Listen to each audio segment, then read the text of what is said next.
Alisa Binoun, on est ravis de vous accueillir. C'est vrai qu'on dit son excellence quand on reçoit une diplomate telle que vous. On est ravis de vous accueillir à Marseille. Vous êtes ambassadrice d'Israël donc en France et à Monaco également, ne l'oublions pas. C'est un honneur de vous recevoir, surtout pour cet anniversaire des 70 ans d'Israël et puis pour cette saison croisée extrêmement importante qui s'achèvera en novembre. Je voulais quand même savoir, et commencer par cela, comment s'est passée cette année croisée qui a commencé donc en juin dernier? Est-ce que partout les choses se sont passées dans le meilleur esprit? Et en général, on peut dire que oui. Et vous savez que la saison croisée a été organisée suite à un accord qui a été signé entre François Hollande et Benjamin Netanyahu en 2013. Et que lorsque François Hollande a visité Israël, on a décidé que 2018, parce que c'est le 70e anniversaire d'Israël, et la France et Israël fêteront ou noteront la saison croisée, c'est-à-dire l'année d'Israël en France et l'année de la France en Israël. Et nous avons travaillé sur cette saison depuis déjà 1 an et demi. Et dans le cadre de saison croisée, il y a 350 projets en Israël aussi qu'en France. La plupart est en France. Le gouvernement israélien a passé une résolution pour alloquer, pour trouver la finance, ce qui n'était pas toujours très facile, parce qu'on a compris que c'est très important d'avoir ce projet qui va lier les deux pays et qui va améliorer l'image des deux pays l'un par rapport à l'autre. C'est exactement ce qui s'est passé. Il y avait jusqu'à maintenant beaucoup de projets et peut-être qu'ici et là on a manifesté, mais c'est vraiment très négligeable. Même si quand le BDS a essayé de rassembler des manifestants pour manifester, ils ont peut-être rassemblé 20-30 manifestants, ce qui est rien. Et Batsheva maintenant a été à Garnier, et c'était déjà la 4e, 5e, je ne peux pas déjà combien de fois ils étaient à Garnier. C'était un énorme succès. Et pas seulement les spectacles qu'ils ont donnés, qui étaient très très très appréciés, et ils ont eu beaucoup de réussite, mais aussi les médias ont couvert les spectacles, et pas seulement Batsheva. Tous les musiciens, il y avait beaucoup de spectacles de jazz et de danse. Et aujourd'hui, nous ouvrons à Paris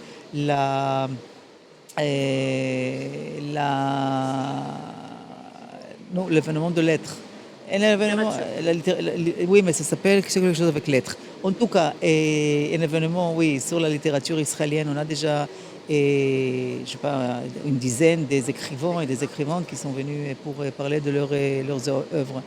Et c'est très bien. Ça montre que la culture israélienne est très appréciée. On a eu d'ailleurs aussi un festival de films israéliens comme chaque année, mais cette année c'était plus grand et plus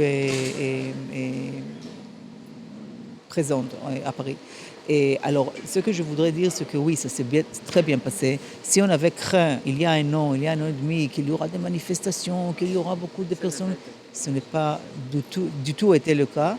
Et c'est très bien qu'on est arrivé d'organiser ça, parce que je pense que le public français doit vraiment connaître Israël de l'angle culturel, de l'angle économique, de l'angle scientifique, et pas seulement à travers la politique. Alisa Binoun, bonsoir. Alors dites-moi, être ambassadrice d'Israël en France... J'aime le fait que vous utilisez le mot ambassadrice. Malgré le fait que l'Académie française n'accepte pas ce mot. La langue française, c'est ambassadrice. Oui, je sais, mais je pense qu'on peut s'approprier certains termes aussi. Donc j'ai fait exprès de dire Madame l'ambassadrice. Donc c'est ce que je vous demandais, c'est être ambassadrice d'Israël en France en 2018, dans une situation, on va dire, compliquée, où l'antisémitisme se mêle avec l'antisionisme. C'est pas évident. On recevait récemment au CRIF Marseille-Provence l'historien Georges Bensoussan, qui, dans un de ses ouvrages, nous avait dit que malheureusement, prononcer même le mot d'Israël devenait une injure. Alors vous avez vous avez bien relaté la saison culturelle France-Israël. Est-ce que c'est par le biais de la culture que l'on va s'en sortir ? Je pense qu'il y a beaucoup de choses. Et ce n'est pas maintenant que la culture va résoudre tous les problèmes et va changer complètement l'image d'Israël. Mais il faut travailler sur beaucoup de domaines. C'est la culture, et c'est la science, et c'est l'économie, et c'est le Startup Nation, et c'est les startups qui arrivent ici. La semaine dernière, par exemple, il y avait cet grand événement sur les voitures. Salon d'automobile, exactement. Vous savez qu'il y avait 60 sociétés israéliennes qui sont venues.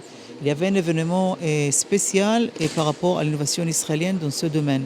Ce qui montre qu'Israël est présenté aujourd'hui en France, et pas seulement aujourd'hui, ça fait déjà quelques temps, à travers beaucoup de domaines qui sont très très importants et qui montrent Israël d'une autre manière, d'une manière positive.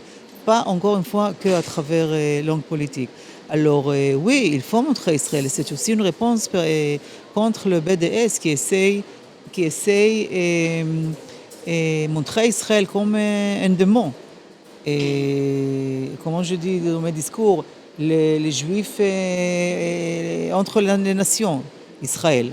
Et ça, c'est exactement ce qu'il essaie de faire. Il essaie de détruire la réputation d'Israël. Il essaie de faire des dégâts en ce qui concerne l'image d'Israël pour augmenter la haine contre Israël, l'incite contre Israël.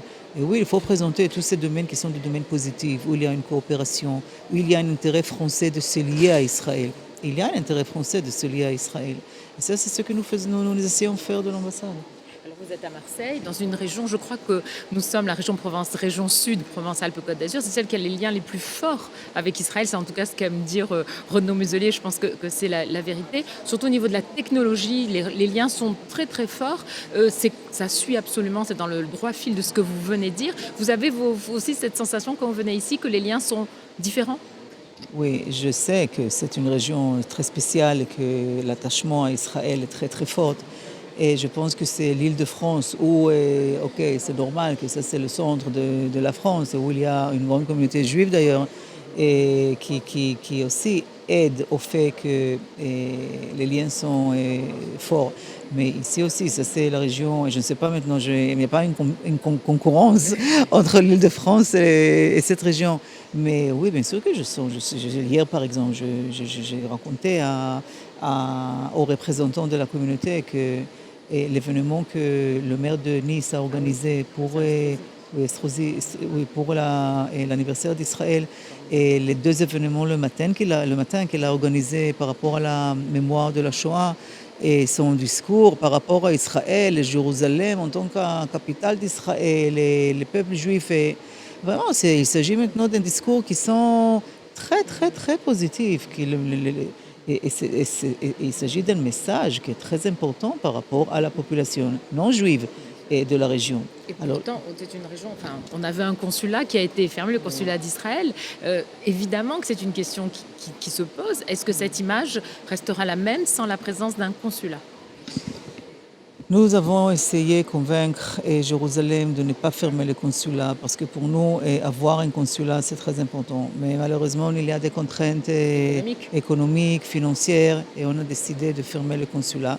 Mais nous sommes très attachés à la région, nous avons très, très bons contacts dans la région. Le consul général, Anita Mazor, elle s'occupe de la région, même si elle fait ça de Paris. Mais elle se rend aussi dans la région souvent, au moins une fois par semaine. Et je sais que ce n'est pas idéal, mais ça, c'est ce que nous avons. Et avec ça, il faut vaincre. Aliza Binoun, juste avant de se quitter, vous parliez de mémoire. Si je ne m'abuse, vos parents ont fui la Hongrie et vous avez été ambassadrice. Je continue sur ma lancée avec ambassadrice, parce que j'y suis. Oui. Vous avez été, je crois, en 2007, à partir de 2007, ambassadrice justement d'Israël en Hongrie. Alors la mémoire, on en parle, ça vous porte à cœur puisque vous avez... C'est une histoire personnelle pour moi parce que je suis née en Transylvanie. Et pendant la Shoah, ça fait partie de l'Hongrie. Et l'antisémitisme en Hongrie est très très élevé, c'était toujours le cas. Et pour moi, c'était difficile parce que mes grands-parents ont été tués à Auschwitz. Alors, ce n'est pas que vraiment parler de quelque chose qui est très important pour moi en tant qu'Israélienne et Juive, mais c'est l'histoire de ma famille.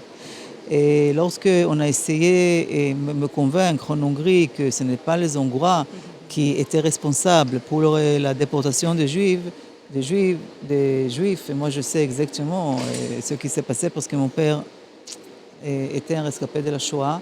C'était difficile pour moi, mais je n'avais jamais aucune hésitation de dire les choses telles qu'elles étaient.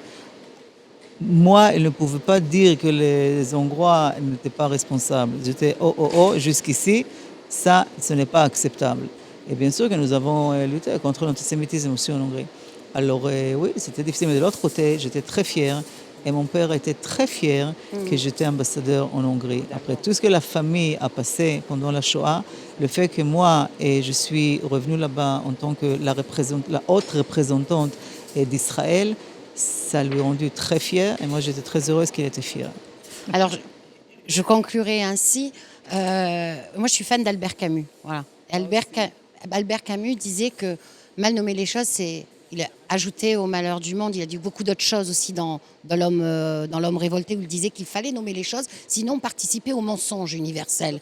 Est-ce que vous pensez qu'en France, en 2018, on parlait tout à l'heure d'antisémitisme qui souvent rejoint l'antisémitisme. Vous parliez de manifestations du BDS, de ce boycott, on ne va pas se mentir, il y a beaucoup d'animosité à l'heure actuelle.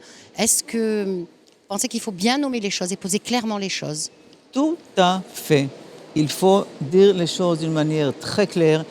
Tout d'abord, nous sommes israéliens et Israël parle d'une manière très claire. Et moi, comme mon français n'est pas parfait, je dis les choses d'une manière très claire et très courte pour que ce soit très bien compris.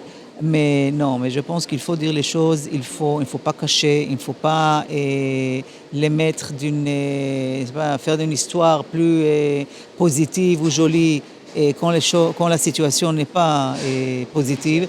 Et bien sûr, pas autrement, on peut comprendre les choses et pas exactement d'une manière claire. Il faut dire les choses, il faut les accompagner avec des mesures, avec des actions, et on mesure que c'est possible. Il faut juger chaque événement sur sa mérite, on dit. Et oui, mais il faut dire les choses et il ne faut pas être passif ou passive. Il faut réagir toujours. Merci beaucoup, Elisa Mignone. Et puis, c'était la première fois qu'on faisait un interview croisé. Donc, c'était très agréable, en tout cas. On était ravis. Merci beaucoup pour l'occasion et Shana Tova. Shana Tova Les fêtes se sont terminées, mais encore... Et permettez-nous de ne pas vous appeler Monsieur l'ambassadeur, Madame l'ambassadeur, Madame l'ambassadrice, Alisa. En tout cas, merci. Au revoir.